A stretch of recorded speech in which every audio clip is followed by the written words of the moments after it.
In dit spoedappel vernietigt het Hof de beslissingen van de voorzieningenrechter.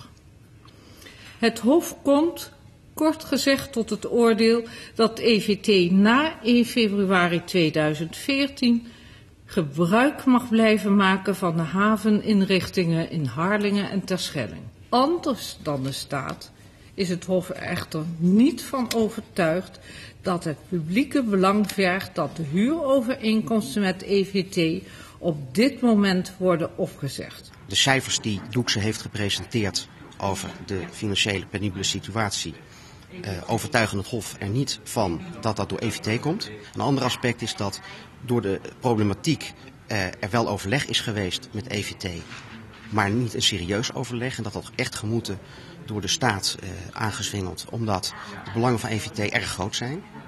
En dat heeft het Hof alles bij elkaar genomen ertoe gebracht om als ordemaatregel, als voorlopige maatregel, te zeggen dat EVT vanaf 1 februari 2014 kan blijven varen.